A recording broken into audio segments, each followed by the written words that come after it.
Okay, so let's continue. We're now in Chapter 8, Assignment of Credit and Other Incorporeal Rights. 1624, Assignment of Credit, a contract by which a person, which is the assigner or the creditor, he transfers his rights in actions against a third person in consideration for a price certain in money or its equivalent. So, assignment of right or assignment of credit. Assignment of credit muna, right muna. Yung for instance, yung right mo magdemanda, pwede mong i-transfer yan sa ibang tao eh. Halimbawa, yung mga nabangga na sasakyan, tapos meron silang insurance. Ang nangyayari doon, yung insurance company, yung nagbabayad ng kung magkano yung damage sa sasakyan, pero yung right mo na magdemanda dun sa nakabangga sa'yo, ita-transfer mo yan sa insurance company. So, ang mangyayari nun, maayos na yung sasakyan mo, napaayos na dun sa kasa, so okay ka na, tanggal ka na sa eksena. You can drive your car freely around. Pero ito si insurance company, pwede niya pa rin habulin yung nakabangga. Siya yung magpa-file ng kaso.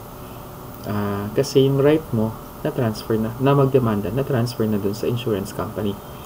Yung assignment of credit naman, yan yung right na maningil ng utang or yung right mo dun sa utang mismo. Along with that right is yung right na maningil syempre. So, halimbawa, si X may utang, ikaw na lang. Halimbawa, ikaw may utang sa'yo si X na sabihin natin 10,000. Ang tagal-tagal na hindi pa niya nabayaran. So, sabi mo dun sa kaibigan mong police, sabi mo, pre, itong taong to may utang to sa akin ng 10,000 eh. Kung gusto mo, ikaw na maningil sa kanya ng 10,000, bayaran mo na lang ako kahit na 8,000, tapos gagawa ko ng document na tina-transfer ko yung right ko as creditor ng utang niya sa iyo. So, ibig sabihin, ikaw na ngayon ang may karapatan dun sa buong 10,000 pesos. So, ang mangyayari ngayon, yung right mo na as creditor or yung right mo dun sa credit will be transferred to your friend who is a police officer. Kaya ako naman sinabing police officer kasi baka mas magaling siyang maningil. Baka mas matakot sa kanya kaysa sa iyo, di ba? And siguro baka kailangan mo rin ng pera kaya ginawa mo yun. Palugi mo, binenta yung utang, yung credit mo. Okay. So, next question. Can you sell your inheritance? Ang sabi dito is yes. 1630 provides an inheritance may be sold. It may be sold by specifying the properties to be inherited or without specifying the properties to be inherited. Siguro kung specify mo yung property na i-inherit mo, siguro once na makuha mo yung mana mo, ibigay mo dun sa tao. Pero kung hindi, parang magiging mangyayari, suspensive condition yan lalabas. Diba? Kung hindi mo nakuha, hindi napunta sa'yo, hindi mo pwedeng ibenta. On the other hand naman, kung hindi mo specify yung properties involved, ang binibenta mo lang dito is yung fact na ikaw ay may right na mangolekta or right na magmamana. So, dito, kung sasabihin mo na I will sell my right to inherit to you, hindi pwede palang gawin yun. May example dito si X at saka si Y, they are heirs of Z. Bago i-partition yung property at hindi pa nalalaman kung magkano yung makukuha nino, ang ginawa ni X, binenta niya yung buong share niya or buong inheritance niya o yung right to collect niya doon sa estate kay B for 100,000. So in this case, si X, he warrants only the fact that he is the heir of Z. He is not liable to B should the share after the partition be less than 100,000. Although silent yung libro, paano kapag sumobra sa 100,000? Baka lahat yan mapupunta na yun kay B. Diba? So, maganda bang gawin mo to? Siguro, kung alam mo naman na konti lang yung mamanahin mo, diba? Pero kung alam mo marami kang mamanahin at alam mo maraming properties yung magulang mo, baka hindi magandang idea yan. Okay, so chapter 9 na tayo, general provisions. Or what is a thing or chosen action, any claim or right which may be pleaded in a suit at law. This may include claim for damages or any right guaranteed by contract. So, meron ditong yan yung right mo to, it's any claim or right. So yan yung thing or choices in action. You have your legal tender. This is a currency which the debtor can legally compel the creditor to accept in payment of debt in money when tendered by the debtor in the right amount. So yan yung ang example ng legal tender is peso. Yung peso, yan yung currency na pwede mong pilitin yung debtor na tanggapin, okay, as kabayaran sa utang. Chapter 10, Barter or Exchange. So, a barter is a contract whereby one party binds himself to give one thing in consideration of the other's promise to give another thing. It is similar to the contract of sale, except instead of paying a price certain in money, another thing is given in lieu thereof. Okay, so that's that. Okay, we have other topics here, and I just want to discuss this briefly para kahit pa paano may idea kayo. Okay? So, bulk sales law. This law applies to the protection of creditors. The purpose of bulk sales law is to prevent the defrauding of creditors by the secret sale in bulk of all or substantially all of a merchant's stocks or goods. Okay, so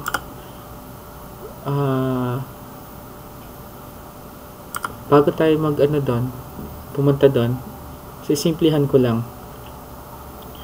Halimbawa, may judgment yung court na sabi dun sa decision ng court, itong si Mr. X, kailangan niyang bayaran lahat ng empleyado niya ng tig 200,000 pesos. So, sabihin natin marami siyang empleyado, sabihin natin 20 o 30.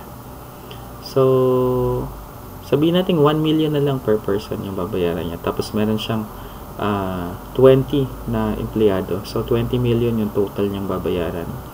Ngayon, ang gagawin ni employer, dahil ayaw niya magbayad ng mga 13th month nila or back wages or separation pay, gagawin niya, ibibenta niya lahat ng ari-arian niya.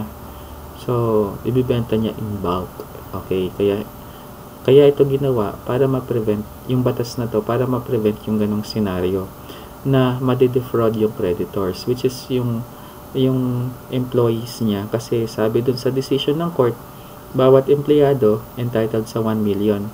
So, in that particular case, there is an obligation for the employer to pay each of the employee 1 million pesos. Okay? So, creditor yung employee, debtor yung employer. So, sa situation na yan, halimbawa ayaw magbayad ng employer, ang gagawin niya, ibebenta niya yung buong factory niya sa ibang tao para i-liquidate niya yung pera, at pag nakuha niya yung buong pera, tatago na lang niya. Diba? So, ito, ginawa yung batas na to para mapigilan yung ganong klaseng scenario. So, when is a sale or transfer considered in bulk? A sale or transfer is considered sale, transfer, mortgage, or assignment of stocks, goods, wares, merchandise, provisions, or materials otherwise done in the ordinary course of business or regular prosecution of business. Of all or substantially all of the business or the trade, of all or substantially all of the fixtures, equipments used in the business of the vendor. So, kung factory yan, binibenta na yung mga machines, binibenta na yung mga clothing, yung mga tela, binibenta niya na lahat ng ari-arian, pati yung building, binibenta niya na. Does this mean that whenever goods are sold in bulk, they are covered by the bulk sales law? No, there are instances wherein even if the items are sold in bulk, they are not covered by the bulk sales law. So, when is a sale in bulk not covered by the bulk sales law? If the sale is in the ordinary course of business. So, kung nagbibenta sila ng mga sando, mga t-shirt, na nasa naman, in the regular course of business. So, wala namang kaso yun. Pero kung nagbibenta ka kasi inuubos mo na yung assets mo, nag-liquidate ka na kasi ayaw mong mahabol o ayaw mong pagbayarin ka ng court, papasok yun sa bulk sales law. Number 2, if there is a written waiver of the provision of the bulk sales law signed by the creditors. So, yung creditors mismo nagsabi na hindi kami magdedemanda din sa under bulk sales law. Number 3, if the sale or transfer was made by an executor, administrator, or assignee, or public officer acting under judicial process. Number 4, if it refers to property exempt from attachment or execution. Okay, stocks means goods in a mercantile house which are kept for sale. Merchandise, things that are usually bought and sold in trade by merchants, something that is sold every day and is constantly going out of the store and being replaced by other goods. Fixtures, such articles of merchandise usually possessed and annexed to the premise occupied by the merchants to enable them to store, handle, and display their wares. They are removable without material injury to the premises. And siguro yung mga factory equipment na hindi naman, na pwede mong galaw-galawin.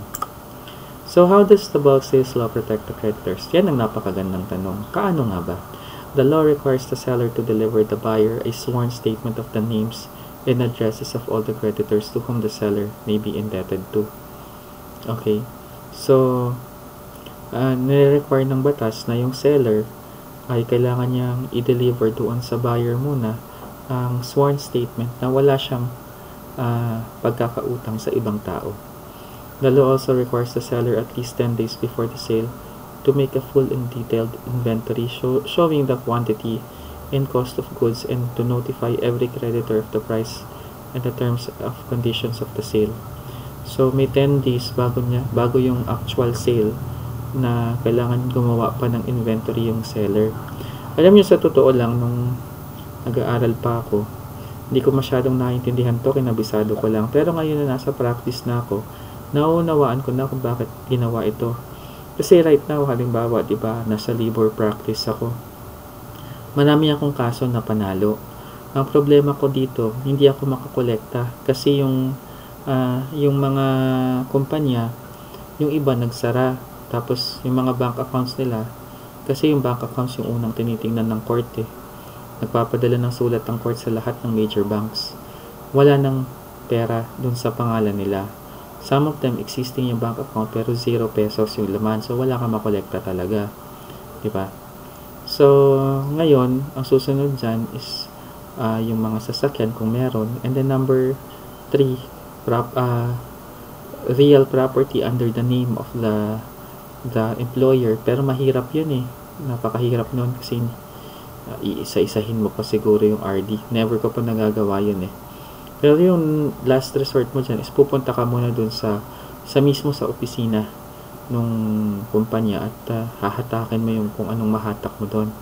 So dito sa bulk sales law, nire-require ng batas na dapat walang pagkakautang yung tao.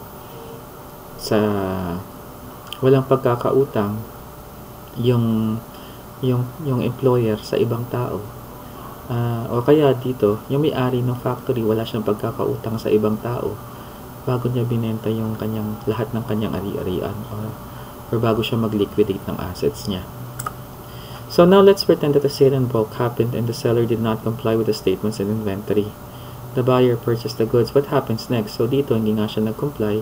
If the buyer was in good faith, meaning no knowledge, the buyer is protected. The creditors of the sale may sue. The creditors of the seller may sue. The creditors of the seller may sue the seller criminally. So, pwede niyang idemanda yung seller kasi hindi siya nag-comply dito sa bulk sales law, yung may pagkakautangan.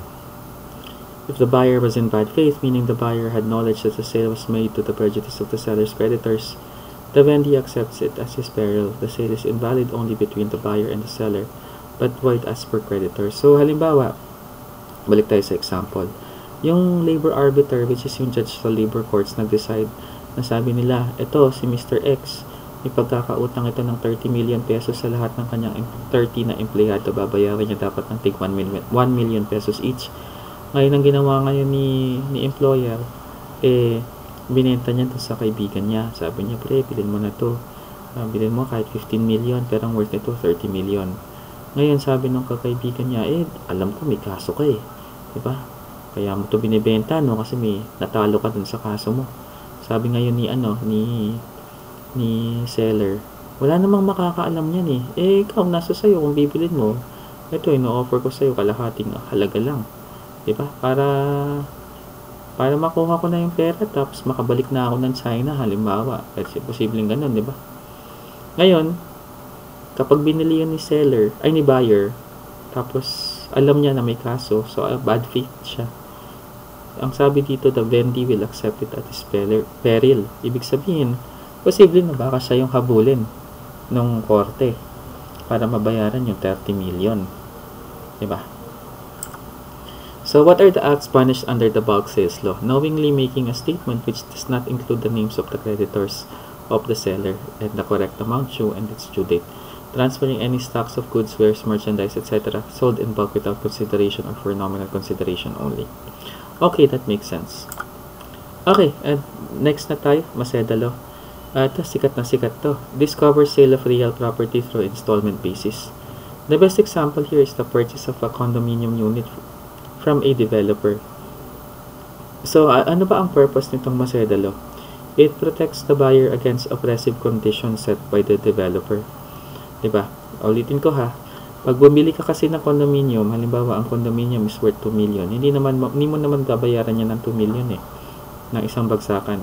Isa staggered payment mo yan.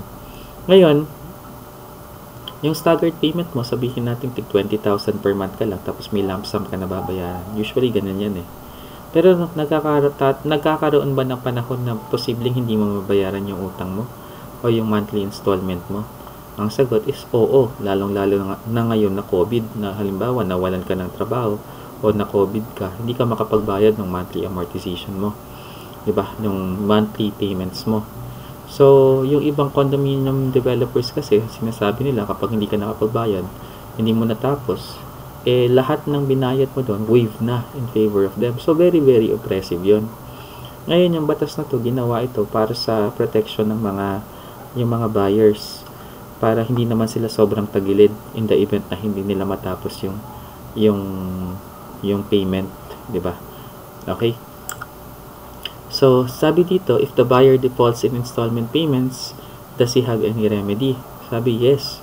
But you have to make a distinction whether the buyer paid at least 2 years installment or less than 2 years. Kasi normally kapag malalaki, parang 5 years ata yan So, if the buyer has paid 2 years installment, the seller shall refund to the buyer the cash surrender value of the payment of the properties equivalent to 50% of the total payments made.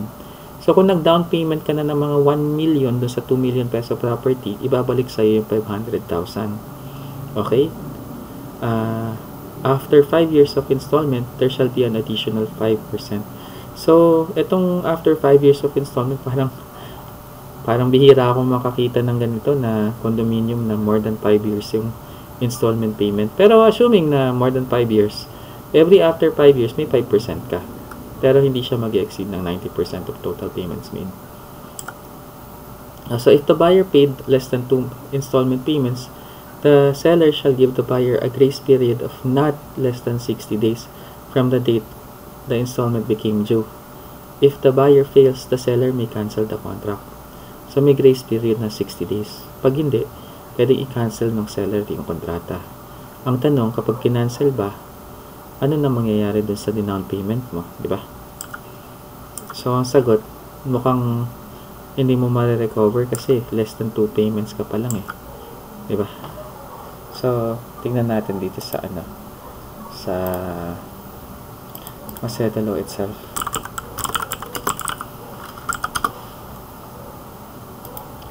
Article 6552.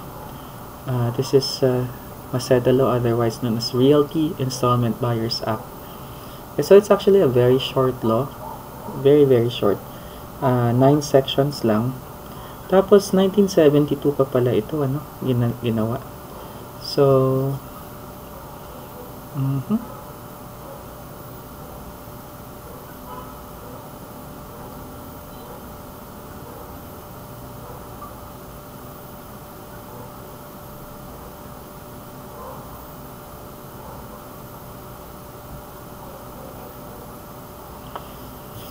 So, parang kapag ganyan, parang mukhang makakancel talaga kapag ni-rescind mo, So, yung binayad mo mukhang mafo-forfeit na. Although, ang sabi naman dito sa Section 5, the buyer shall have the right to sell his rights or assign the same to another person, or to reinstate the contract by updating the account during the grace period and before actual cancellation of the contract.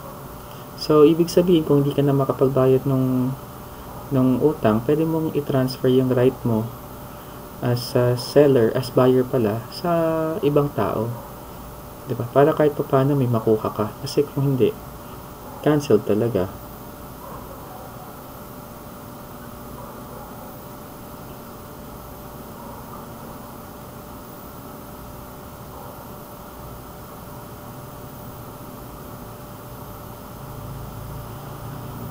Oo, kailangan 2 years bago mo makuha yung 50%. Okay. Maraming nagtatanong din sa akin ng ganito. Very short lang itong Maceda. Okay, contract of agency. A person binds himself to render some service or to do something in representation or on behalf of another with consent or authority of the latter. The agent will have the power to contract with third persons on behalf of the principal. So, the parties in a contract of agency, dalawa lang yan. You have your principal and then you have your agent. So, one whom the agent represents and from whom he derives authority.